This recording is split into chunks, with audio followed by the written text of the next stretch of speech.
Sir जब मुझे पता लगा कि आपका इंटरव्यू करना है तो मैंने रिसर्च करना शुरू किया और वहाँ पर मुझे एक आर्टिकल मिला जिसमें मैंने पढ़ा कि किस तरीके से आप पर भी हमला हुआ था। और अगर मैं देख पा रही हूँ आपका ये जो उंगली है ये पूरी इसकी सर्जरी वगैरह हुई है, अगर आप थोड़ा एक्सप्लेन करें, बताएं कि एक्चुअल में कैसे सब चीज़ें हुई। देखिए 23 मार्च 1999 की बात है। मैं DIG Baramulla range, Baramulla Kupwara border districts हैं कश्मीर वैली के, मैं वहाँ का रेंज DIG था और मैं उस वक़्त IG कश्मीर का चार्ज मेरे पास था। तो मुझे श्रीनगर में रहना था और वहीं रात को रुकना था 4-5 दिन के लिए। तो लेकिन किसी वजह से मुझे वापस जाना पड़ा बारामूला रात को। तो रात को जब ट्रैवल कर रहे थे तो 8 साढ़े 8 बजे का टाइम है, 23 मार्च 99। तो सर्दियों, वहाँ मार्च में सर्दियाँ होती हैं कश्मीर में और अंधेरा जल्दी होता है, हल्की सी बारिश हो रही थी। तो एक पुतखा गांव है सोपुर क्रॉसिंग से 1 किलोमीटर पहले, वहाँ टेररिस्टों ने वायरलेस सेट पे मेरी मूवमेंट इंटरसेप्ट की। उनको पता चला कि मैं आ रहा हूँ तो उन्होंने गांव खाली कराया पुतखा और दोनों तरफ सड़क के जो दुकानें थी उसके ऊपर UMGs फिट की थी। और जब UMG sir universal machine gun, तो ये बुलेट प्रूफ गाड़ी में मैं था, एम्बेसडर गाड़ी बुलेट प्रूफ होती है अगेंस्ट AK-47, लेकिन UMG रिपीट फायर करती है, वो बुलेट प्रूफ को भी पंक्चर कर देती है। तो आगे JNK पुलिस का एस्कॉर्ट था, उस पर फायर हुआ, वो निकल गया। उसके बाद मेरी गाड़ी आई, उस पर सैकड़ों गोलियां आई और उसमें से एक गोली ड्राइवर को लेफ्ट कंधे से कट, यहाँ से पंक्चर कर गई और वो फ्रंट शीशे जो बुलेट प्रूफ शीशा था उसको क्रॉस कर गई क्योंकि रिपीट फायर था।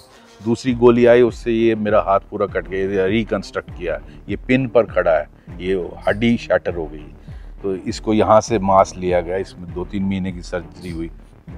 उसके बाद ये जो उन्होंने ग्रेनेड मारे, एक स्प्लिंटर ग्रेनेड का लेफ्ट विंडो से निकलकर मेरे स्कल में एम्बेड हो गया। लकी ये था कि वो ब्रेन को डैमेज नहीं किया, वो स्कल के अंदर।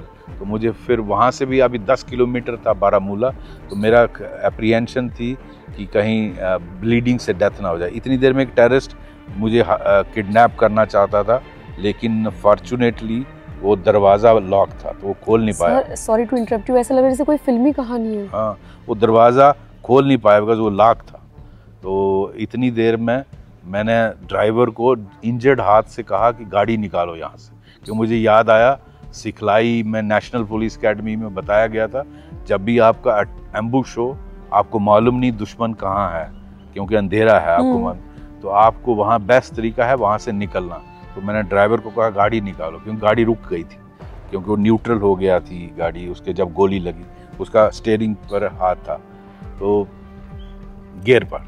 तो उसके बाद जब मैंने उसको इंजर्ड हाथ से पुश किया, उसने कोशिश की इंजर्ड हाथ से गियर लगाने की, और वो जब गियर लग गया तो गाड़ी खिंच गई।